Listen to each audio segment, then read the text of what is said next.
Hello and welcome. My name is DYC89, founder of Retro Serpent Games, and in my childhood I loved playing Yu-Gi-Oh! And I always had interest in playing Pokemon cards as well. However, over the years I felt they gotten too complicated for me to continue or to try to get into it. So this idea, combined with me drawing Animal Crossing crossed over with Monster Hunter to create this type of design, has sparked a motivation for me to try to make a simple and quick card game out of this concept. Now on this video I will explain the playing field, the description of the cards, status effects, and what happens on each turn, and also how to win. So let's begin with the playing field. So here we have the deck spot. Here's where you're gonna have your deck of cards and where you will be drawing them. Everything will start here. To the top of this we have the junkyard.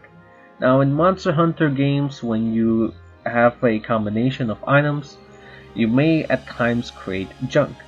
So that's where the name is coming from. Any cards that are now discarded or need to be placed away will go here. Then we have your hand. You always start out drawing 6 cards, but you place one of these on the active field so that you only have 5 cards on your hand. At the moment there is no limits. You can have as many cards as you can in your hand, and that is okay.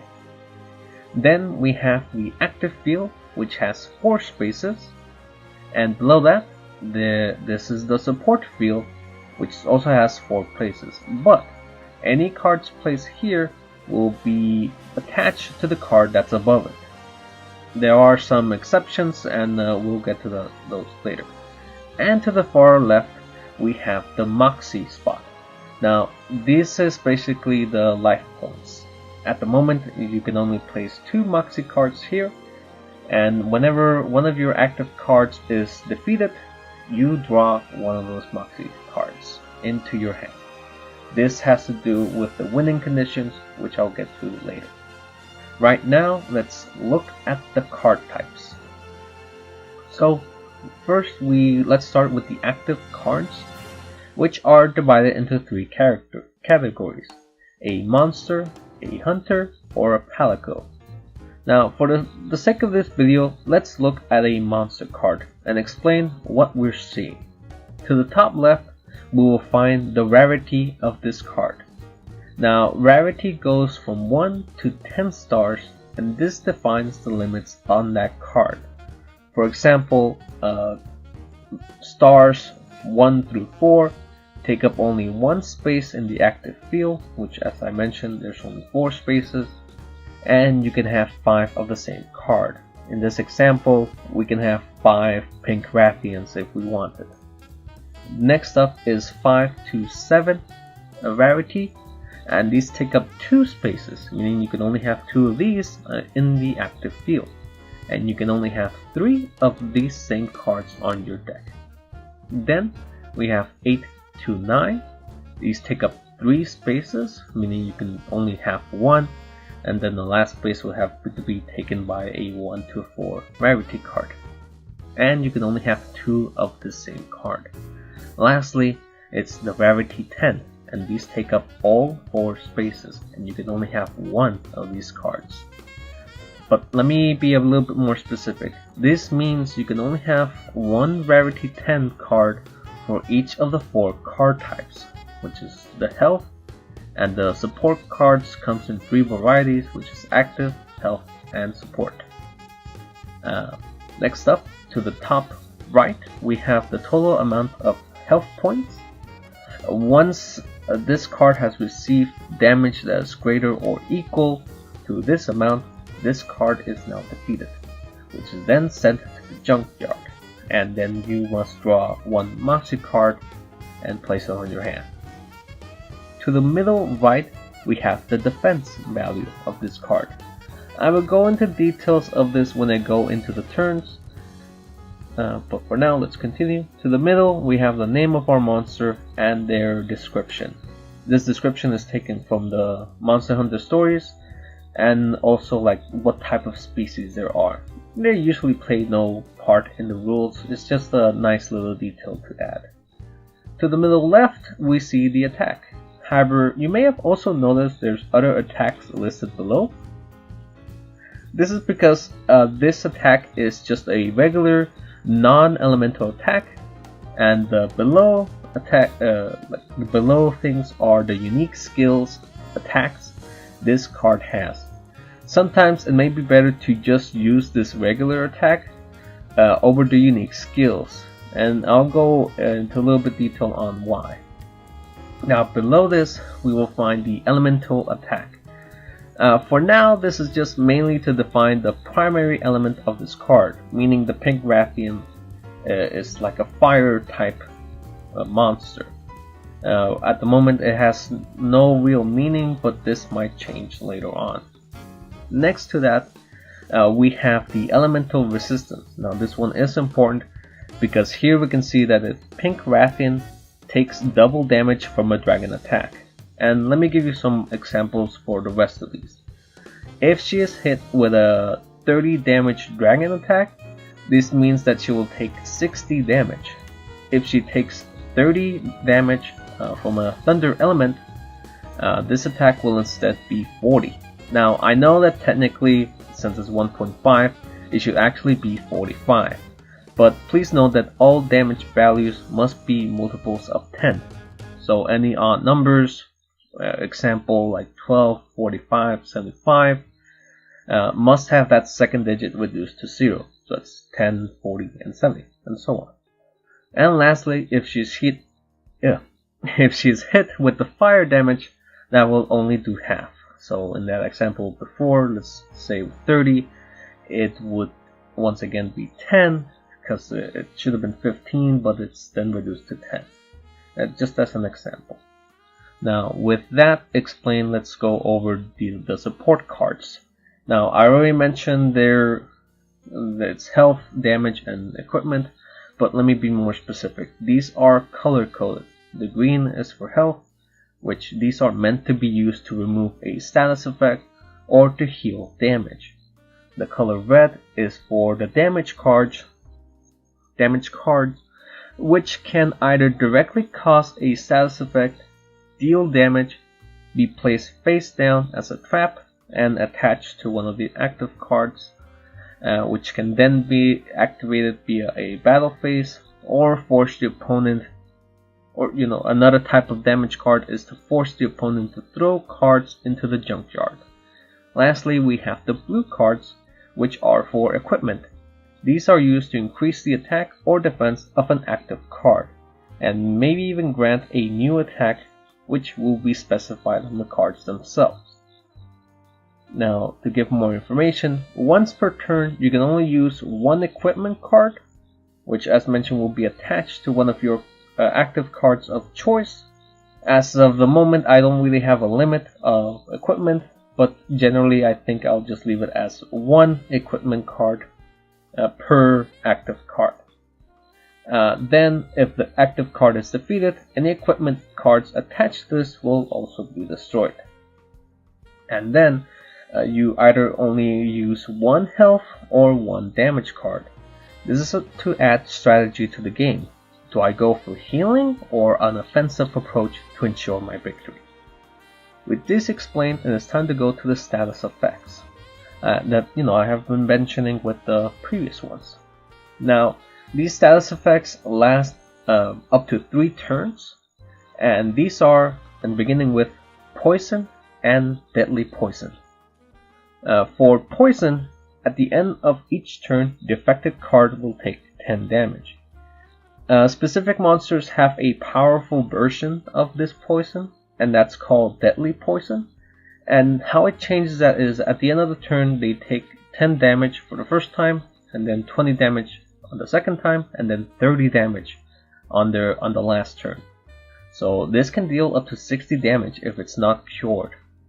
Now, the next status effect is burn, which is quite similar, but at the end of each turn, you flip a coin. If it lands on tails, the affected card will take 20 damage. The next status is sleep, For sleep, you once again flip a coin at the end of the turn, and if it's heads, you wake up, removing the status effect. Now, I must specify that if the card is inflicted with sleep, that card cannot attack in their turn, unless it's removed by either waiting for the end of the turn or using a health item card. For paralysis, this one is different because this one only affects upon declaring an attack. If once you flip a coin, if it's heads, you attack normally, but if it's tails, you do not attack. Now, common in Monster Hunter is the blind status effect. This happens often when someone throws a flash bomb or when there's a bright explosion, mainly from the Gypceros.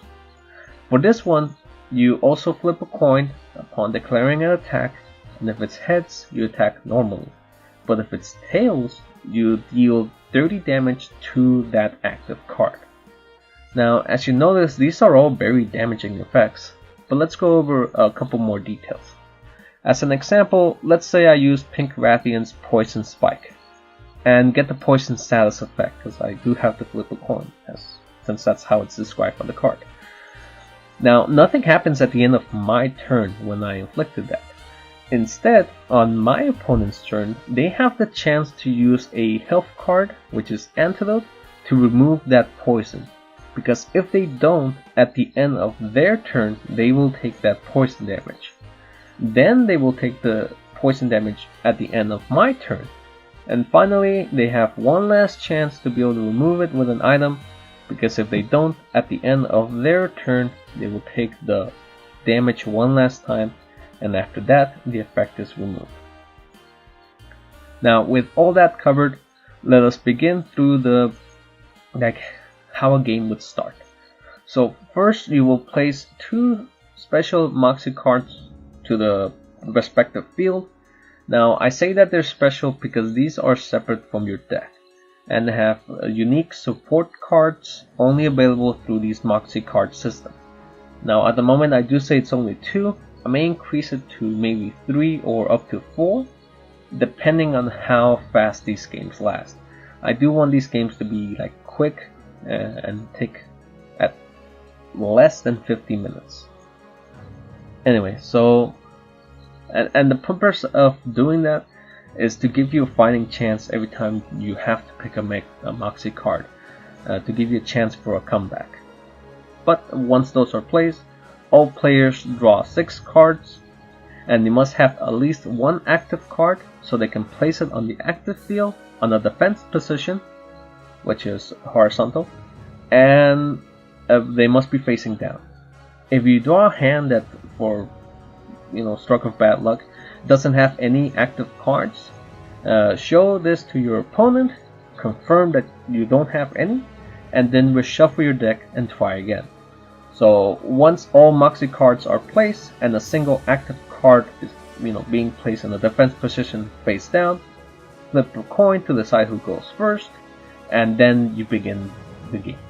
So the first step on whoever goes first is they draw 1 card. This is the drawing phase. The next one, we have the first main phase, and this is where you reveal that card that was placed at the beginning,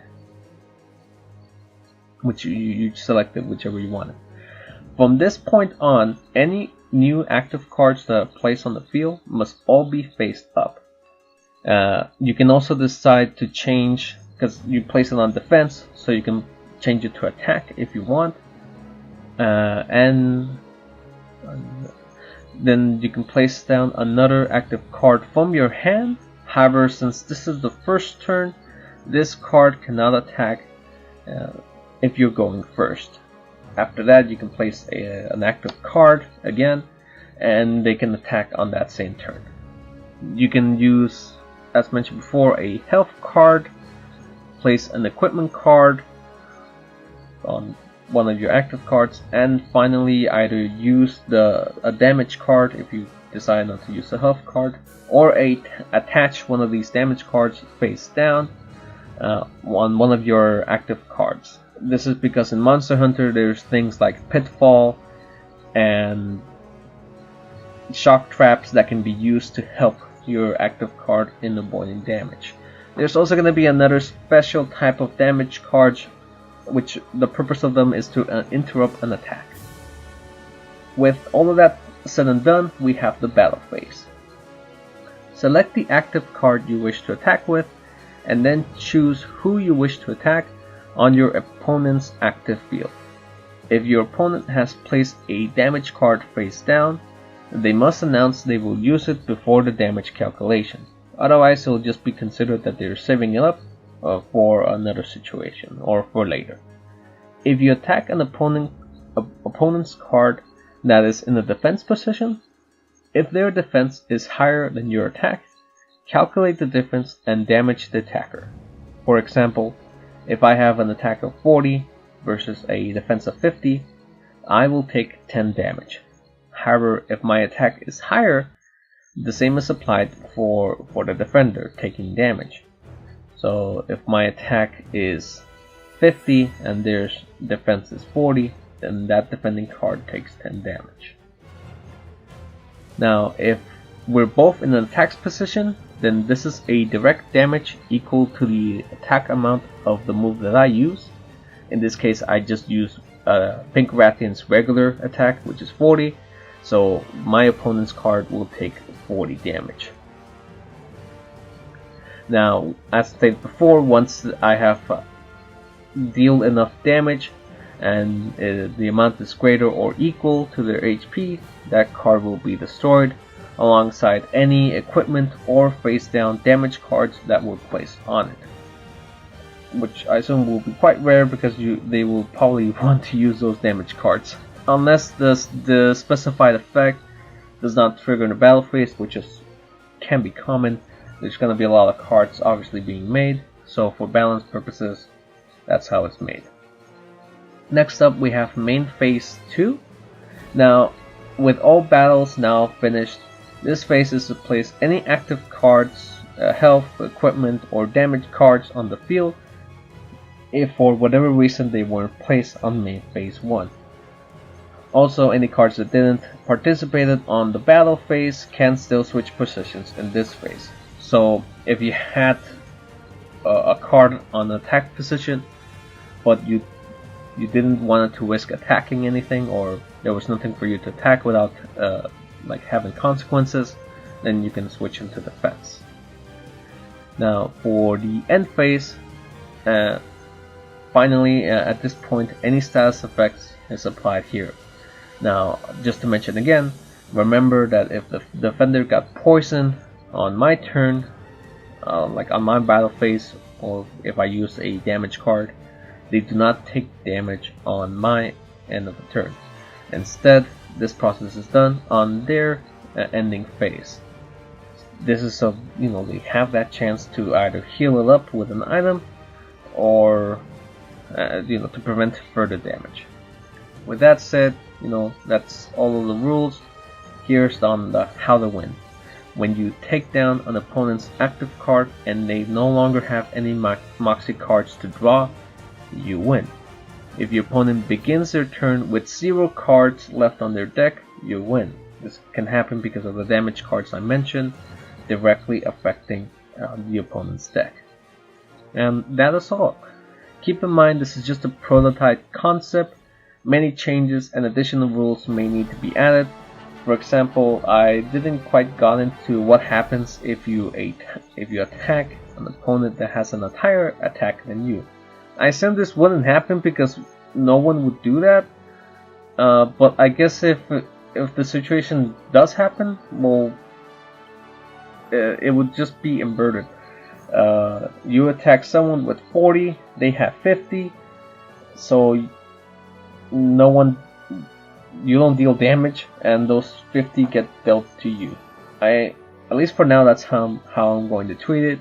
I may change it where I only take 10 damage because attack and attack collided, but their attack is higher, so I take the remaining damage. Kind of a bit like how it is in defense. So I'll think about that. That's like part of the more rules that I will need to add. But for now, I'm just mainly doing this for fun. On the next video, I will try to have a mock battle with fake cards that I'm just gonna dribble on the notepad, and just so to make it easier to visualize these rules and what I'm going for and what I may need to change. So thank you all for watching, and until next time, take care and have fun playing. Lates!